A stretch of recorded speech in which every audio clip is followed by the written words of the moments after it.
মামু কমলার টেস্ট কিরকম? সেই সাত।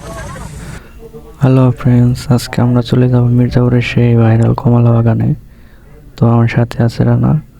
দেখতে থাকেন আমাদের পুরো ভিডিওটি। আমি আপনাদেরকে বলে দেবো কীভাবে আপনারা মির্জাপুর থেকে সেই ভাইরাল কমলা বাগানে চলে যাবেন।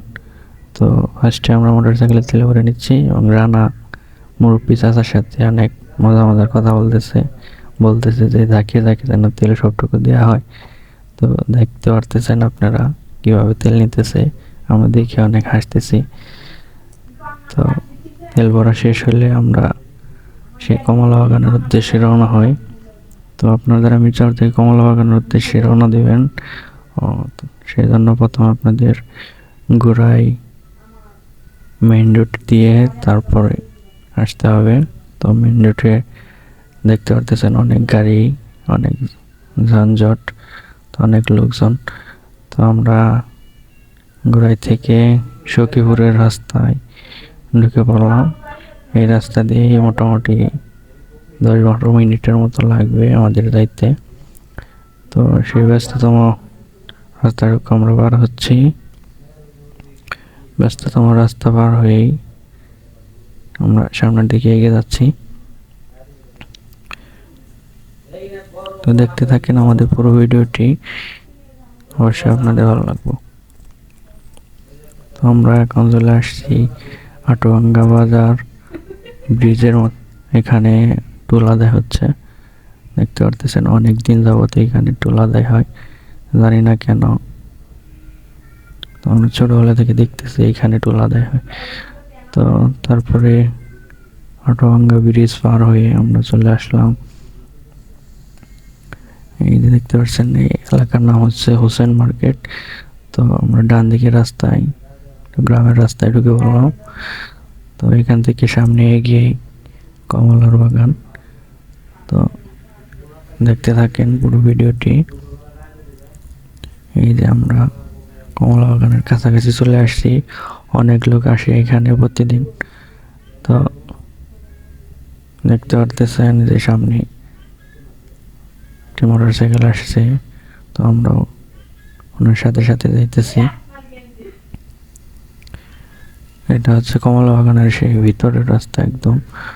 তো গাড়ি পার্কিং করে আমরা কমলা বাগানে ঢুকে পড়লাম এবং ঢোকার শুরুতে দেখলাম যে একটা নোটিশ বোর্ড, লেখা ছিল ফল ছেঁড়া নিষেধ। তো যাই হোক, আমরা সামনের দিকে এগিয়ে যাচ্ছি।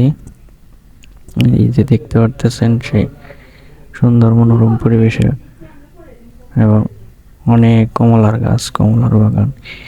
তো এত কমলা দেখতে পারতেছেন, সাইজ অনেক ছোট হলেও কিন্তু প্রচুর কমলা ধরছে, ফলন অনেক বেশি। তো আপনারা যারা আসতে চান চলে আসতে পারেন বিকেলবেলা বন্ধুদের সাথে আড্ডা দেওয়ার জন্য। আড্ডার চলে আপনারা চলে আসতে পারেন। ইনি হচ্ছেন দিলু ভাই, এই কমলা বাগানের মালিক। উনি সবাইকে কমলা পেরে খাওয়াচ্ছে, যেই যাক না কেন সবাইকে উনি নিজের হাতে কমলা পেরে খাওয়াইতেছে, দেখতে পারতেছেন। এবং বিভিন্ন টপিক নিয়ে আলোচনা করতেছেন, বলতেছে যে গত শুক্রবার নাকি প্রায় 20,000-এর মতো লোক আসছিল। তো দেখতে পারতেছেন যে উনি সবাইকে কমলা পেরে দিচ্ছে এবং বলতেছে যে বাংলাদেশে এই কমলার চাষ করা যায়, এটা ফরমালিন মুক্ত কমলা, এটা বাংলাদেশে চাষ করলে অনেক বেশি লাভবান হওয়া সম্ভব। বলতেছে যারা কমলা পায় নাই তাদেরকে ডাক দেওয়ার জন্য।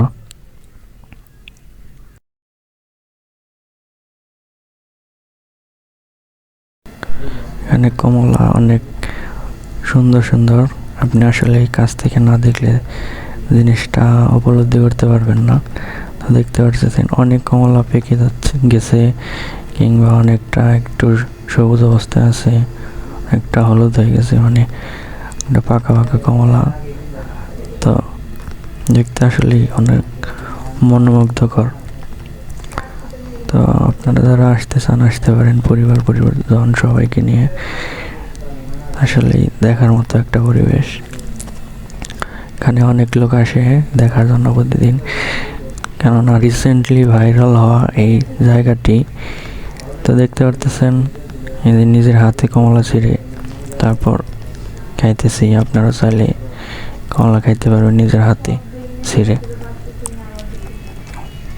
তো আমি ফার্স্ট টাইম কমলা নিজের হাতে ছিঁড়ে খাইলাম।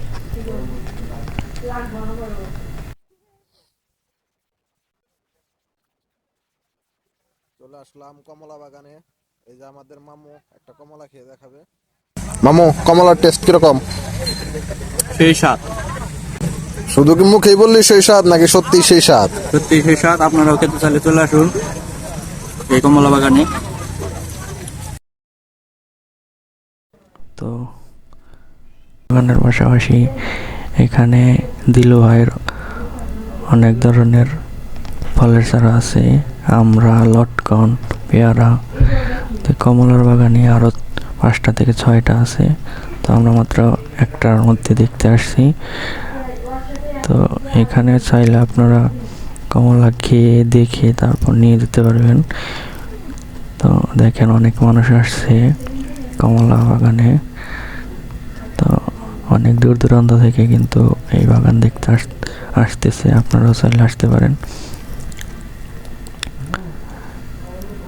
বিকেলবেলা চাইলে পরিবার পরিজন সবাইকে নিয়ে কমলা বাগানে আসতে পারেন।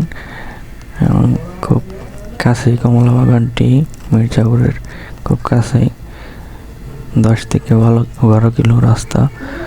তো চাইলে যে কোনো মুহূর্তে আসতে পারেন। দিলু ভাই অনেক ভালো মানুষ, ওনার সাথে কথা বললাম, বলতেছে যে প্রচুর লোক আসতেছে। তো আপনারা চাইলে আসতে পারেন। প্রচুর কমলা হয়েছে এখানে, তো দেখতে সত্যি অনেক মনোমুগ্ধকর।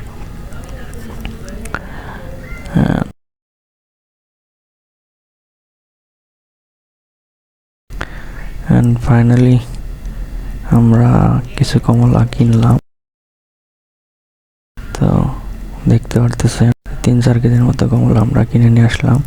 প্রতি কেজি 150 টাকা।